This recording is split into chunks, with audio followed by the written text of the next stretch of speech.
ஓம் முருகா போற்றி, கந்தா போற்றி, கடம்பா போற்றி, கதிர்வேலா போற்றி, அறுபடை வீடு கொண்ட முருகப்பெருமானே போற்றி போற்றி.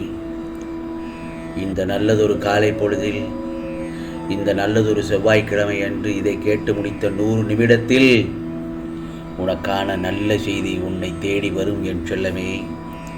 இது திருச்செந்தூர் முருகப்பெருமானின் அருள்வாக்கு.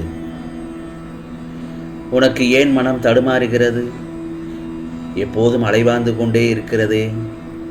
இதையெல்லாம் முதலில் சரி செய்ய செல்லமே. இந்த பூமியில் உன்னை வெறுப்பவர்கள் இருக்கத்தான் செய்வார்கள்.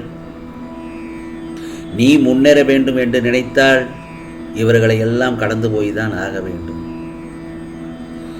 ஆகவே தைரியமாக தன்னம்பிக்கை உள்ளவனாக இருந்தால் மட்டுமே இந்த பிரபஞ்சத்தில் நீ ஜெயித்து வாழ முடியும். உன்னை குறை சொல்பவர்களால் நிச்சயமாக ஜெயிக்க முடியாது. மற்றவர்களை பார்த்து முதுகுக்கு பின்னால் பேசுபவர்களாலும் ஜெயிக்க முடியாது.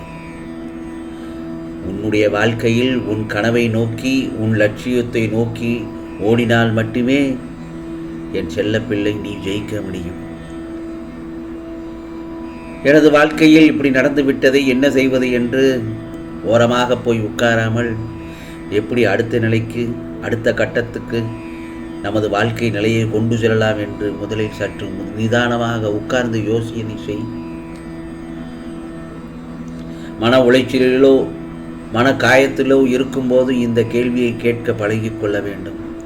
நாம் அடுத்து என்ன செய்ய வேண்டும் என்பதை உன் மனதுக்குள்ளேயே நீ இதை கேட்டுக்கொண்டே இரு. நாம் அடுத்து என்ன செய்ய வேண்டும் என்பதை. நீ முன்னேற வேண்டும் என்றால், நீ வாழ்க்கையில் ஜெயிக்க வேண்டும் என்று நினைத்தால், நீதான் உனக்கான அடிகளை எடுத்து வைக்க வேண்டும் அல்லவா? நீ வாழ்க்கையில் எந்த நிலைக்கு சென்றாலும் இந்த பிரபஞ்சத்தில் உன்னை குறை சொல்பவர்கள் இருந்து கொண்டுதான் இருப்பார்கள். ஏனென்றால் அவர்களுக்கு நீ ஜெயிக்கக்கூடாது என்றுதான் நினைப்பார்கள். நீ முன்னேறக்கூடாது என்று ஆசைப்படுபவர்கள். உன் வளர்ச்சியிலே போட்டி போடுபவர்களும் இருப்பார்கள். உன்னை வெறுப்பவர்கள் முன்பு நீ வெற்றி காட்டு, வெற்றி நடை போட்டு காட்டு. உன்னுடன் போட்டி போடுபவர்களிடமிருந்து வெற்றி காட்டு. உன் திறமையை பதில் சொல்லிவிடும். ஆகையால் நான் சொல்வது என்னவென்றால், சோர்ந்து போய் உட்காரக்கூடாது, துவண்டு விடக்கூடாது. ஜெயிக்கக்கூடாது என்று ஆசைப்படுபவர்கள் முன்பு நீ ஜெயித்து காட்டு. இந்த உலகமே உன்னை எதிர்த்தாலும் உன் மீதும் என் மீதும் உள்ள நம்பிக்கையை மட்டும் கைவிட்டு விடாது. நீ போராடி இப்பொழுது களைத்து போய்விட்டாய். அந்த நேரத்தில் எல்லா தெய்வங்களையுமே நீ மனதார வழிபடுகின்றாய். உன் செயல்களில் எந்த தவறும் இல்லை. உன் போராட்டத்துக்குரிய பரிசை பெறப்போகின்றாய். இன்னும் 100 நிமிடத்தில். இந்த நல்லதொரு காலை பொழுதில் இந்த முருகப்பெருமான அருள்வாக்காக உனக்கு அருள்வாளிக்கின்றேன். வாழ்க்கை போராட்டத்தில் நீ ஜெயித்து விட்டாய். இனி உனக்கு கவலைகள், கஷ்டம் இல்லை. நீ வாழ்க்கையில் உயர்ந்த இடத்துக்கு செல்லப் போகிறாய். உன் வாழ்வு செழிப்புடனும் சந்தோஷமாகவும் இருக்கப் போகிறது. நீ உன் வாழ்க்கை துணையுடனும் உன் பிள்ளைகளுடனும் சந்தோஷமாக இருக்கப் போகிறாய். ஏனென்றால் அத்தகைய சூழல் உனக்கு வந்துவிட்டது என் செல்லமே. நம்பிக்கையும் பொறுமையும் உன்னை தலை காத்து சத்தியத்தை ஜெயிக்க வைத்து விட்டது அல்லவா? இனி எல்லாமே உனக்கு ஒவ்வொன்றாக தேடி வரும். என்ன தெரியுமா? செல்வங்கள், நல்லதொரு உறவுகள், அருமையான மகிழ்ச்சியான பொழுது, ஆனந்தம், சந்தோஷம், நல்லதொரு சொந்த பந்தங்கள் என அத்தனையும் உனக்கே பரிசாக தரப்போகிறேன். எல்லோரும் உன்னை தேடியும் வருவார்கள். பார், உன்னை விட்டு பிரிந்தவர்கள் உன்னை பிரிந்து உன்னை பார்த்து சேரும் நேரம் இதுதான். இந்த முருகப்பெருமான் சொல்வதை கேட்டு விட்டாய் அல்லவா? இனி உன் கஷ்டங்கள் அனைத்தும் சூரியனை கண்டது பனி விலகுவது போல் நிச்சயமாக விலகப் போகிறது. அப்படி இருக்கும் பட்சத்தில் உன் வாழ்க்கையில் கஷ்டங்கள் என்ற பேச்சுக்கே இடமில்லை. நீ இழந்த அனைத்தையும் விரைவில் பெறத்தான் போகிறாய். நீ இத்தனை நாள் செய்த புண்ணியம் எதுவும் வீணாகப் போவதில்லை. நீ செய்த அனைத்து புண்ணியத்திற்கும் உனக்கு தேவையானதை நீ என்னிடமிருந்து பெற்றுக்கொள். நீ என்னிடம் உன் மனதால் வேண்டுகின்ற வேண்டுதல்கள் எல்லாம் நீ வாய் திறந்து கேட்டால்தான் எனக்கு தெரியுமா என்ன? ஒருவேளை நீ வாய் திறந்து கேட்டால்தான் இந்த முருகப்பெருமானுக்கு நாம் வேண்டியதை தருவாரா என்றெல்லாம் எண்ணிவிடாதே. நீ என்னை முழுமனதோடு நம்பி இதில் நீ எப்படி கேட்டாலும் நான் உனக்கு நிச்சயமாக அதை பரிசாக அள்ளித் தருவேன். உன்னுடைய ஆசைகளும் எண்ணங்களும் நான் அறிந்து கொண்டுதானே இருக்கிறேன். உன்னுடைய மனதில் நீ நினைப்பது எல்லாவற்றையும் ஒவ்வொன்றாக இந்த திருச்செந்தூர் முருகப்பெருமான் நடத்தி காட்டுவேன். உன்னுடைய நிழலாக நான் இருப்பேன். உன்னுடைய அசைவுகளை வைத்தே உன்னை அறிந்து கொள்பவன் நான் தானே. உனக்கான பிரச்சனைகள் என்ன என்பது எனக்கு நன்றாக தெரியும். உனக்கு எதை எப்பொழுது எப்படி கொடுக்க வேண்டும் என்பதை பற்றியும் எனக்கு நன்றாக தெரியும்.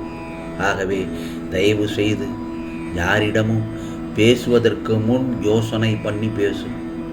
அதே போலத்தான் உடனே எல்லோரிடத்திலும் சிரித்து உன்னிடத்தில் பேசிவிட்டால் பழகிவிட்டால் உடனே நீ அவர்களிடம் உன்னுடைய பிரச்சனைகளை எல்லாம் ஒப்பித்து விடுகிறாய். அது முழுமையான தவறு. பழகுவதற்கு முன் யோசித்து பழகு என்று அதைத்தான் சொல்கிறேன். ஏனென்றால் உன்னை அடுத்தவர் தவறாக நினைக்க நேரிடலாம். அந்த சமயத்தில் உனது எண்ணங்கள் வேறுபடுவதில்லை. ஆனால் மற்றவர்களுடைய எண்ணங்கள் வேறுபடக்கூடும் அல்லவா? அந்த இடத்தில் உன்னை தவறாக நினைக்கவும் நேரிடும். கவலைப்படாமல் இரு. உனது கர்ம பலன்கள் காரணமாகத்தான் இப்படியெல்லாம் நடந்து கொண்டிருக்கிறது. என்னை பற்றி நீ அறிந்து கொள்வதற்கு முன்பாகவே உன்னை பற்றி முழுவதுமாக இந்த முருகப்பெருமான் அனைத்தும் நான் அறிந்துவிட்டேன். துவக்கமும் முடிவும் இல்லாதவன் நான். நீ செய்த பாவங்கள் அனைத்தும் நான் அறிவேன்.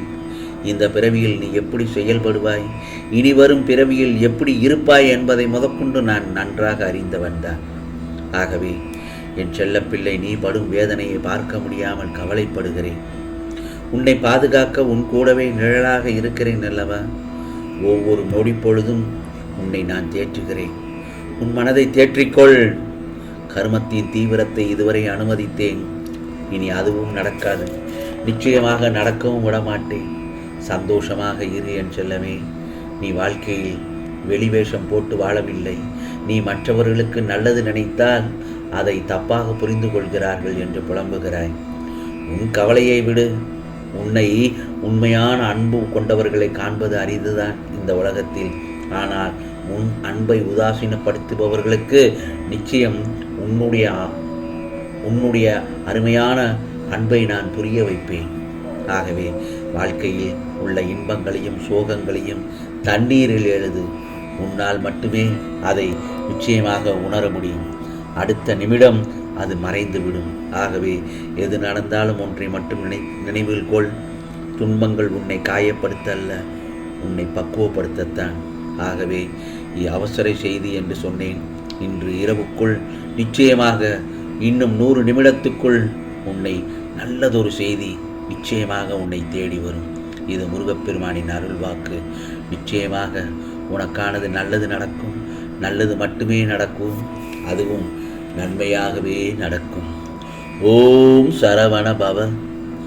ஓம் சரவண பவ. ஓம் சரவண பவ.